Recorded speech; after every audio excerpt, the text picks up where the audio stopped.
বদলে গেল এসআইআর এর সময়সীমা। 5টি নতুন তারিখ ঘোষণা করল নির্বাচন কমিশন। ইতিমধ্যেই কমিশনারের তরফ থেকে অফিসিয়ালিভাবে নোটিশও কিন্তু দেওয়া হয়েছে। এর মধ্যে চূড়ান্ত ভোটার তালিকা কবে প্রকাশিত হবে তারও তারিখ ঘোষণা করে দিয়েছে নির্বাচন কমিশন, যা আজকের এই ভিডিওতে আপনাদেরকে একদম বিস্তারিতভাবে জানিয়ে দেব। তো আশা রাখবো ভিডিওটিতে আপনারা প্রত্যেকেই প্রথম থেকে শেষ পর্যন্ত সঙ্গে থাকবেন। বন্ধুরা, এই মুহূর্তে নির্বাচন কমিশনারের তরফ থেকে যে সিদ্ধান্ত নেওয়া হয়েছে এসআইআর এর সময়সীমাকে নিয়ে, তা নিয়ে কিন্তু ইতিমধ্যে একটি অফিসিয়ালি বিজ্ঞপ্তি প্রকাশিত করা হয়েছে। তো আমি অন স্ক্রিনে আপনাদেরকে সেই বিজ্ঞপ্তিটি দিয়ে দিচ্ছি। আপনারা অন স্ক্রিনে প্রত্যেকেই দেখতে পাচ্ছেন। এই বিজ্ঞপ্তিটি প্রকাশিত হয়েছে, দেখতে পাচ্ছেন 10ই ফেব্রুয়ারি এই মুহূর্তে প্রকাশিত করেছে নির্বাচন কমিশন।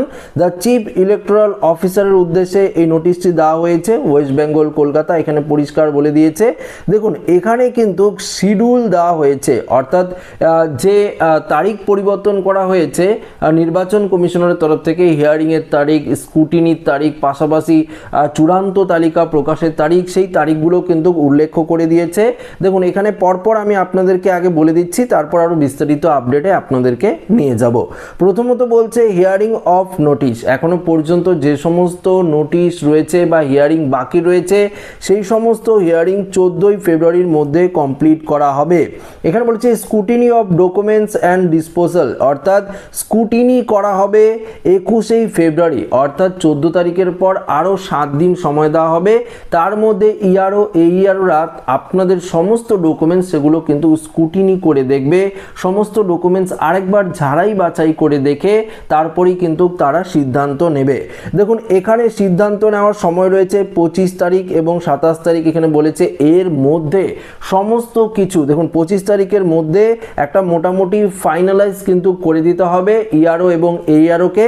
তারপর একদম পুরোপুরিভাবে চেকিং করে নির্বাচন কমিশনের আধিকারিকরা, জাতীয় নির্বাচন কমিশন, সেটা কিন্তু 27 তারিখের মধ্যেই চেকিং করবে এবং 28 তারিখেই কিন্তু চূড়ান্ত ভোটার তালিকা প্রকাশিত করতে চলেছে নির্বাচন কমিশন। অফিসিয়াল নোটিশে কিন্তু এটাই রয়েছে, যেটা আপনাদেরকে অন স্ক্রিনে আমরা দেখিয়ে দিলাম। তো পরিষ্কার আপনারা বুঝতে পারলেন, নির্বাচন কমিশনারের তরফ থেকে এই মুহূর্তে এসআইআর এর যে সময়সীমা সেই সময়সীমা পরিবর্তন করেছে এবং এই মুহূর্তে কমিশনারের তরফ থেকেও গুরুত্বপূর্ণ ঘোষণা করা হয়েছে, তা নিয়ে কিন্তু অফিসিয়াল বিজ্ঞপ্তি দিয়েছে, যেটা আপনাদের পরিষ্কারভাবে আমরা একদম দেখিয়ে দিলাম। এবার আরো বেশ কিছু গুরুত্বপূর্ণ আপডেটে আমরা চলে যাব। প্রথমত দেখুন একটি গুরুত্বপূর্ণ আপডেট রয়েছে, সেই আপডেটে আপনাদেরকে বলি। ধরুন এসআইআর এর ফাইনাল লিস্টে আপনার নাম উঠলো না, সেটা তো আপনারা জানেন যে নির্বাচন কমিশন বলেছে আপনার বাড়িতে একদম নোটিশ পৌঁছে যাবে, কি কারণে আপনার নামটি বাতিল হলো সেটাও কিন্তু সেই নোটিশে লেখা থাকবে এবং পাশাপাশি আপনারা পরবর্তীতে স্টেপ রয়েছে সেভাবে কিন্তু এসআইআর এর ফাইনাল লিস্টে নিজেদের নাম তুলতে পারবেন।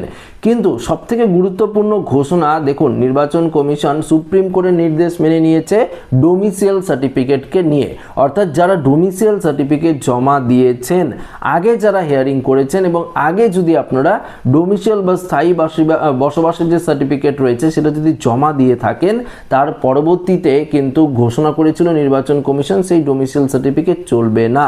কিন্তু তারপরও যদি আপনারা কোনো রকম ডকুমেন্টস পরিবর্তন না করে থাকেন তাহলে কিন্তু আপনাদেরও হিয়ারিংয়ে ডাকতে পারে, এটা কিন্তু কমিশনারের তরফ থেকেই জানিয়ে দেওয়া হয়েছে।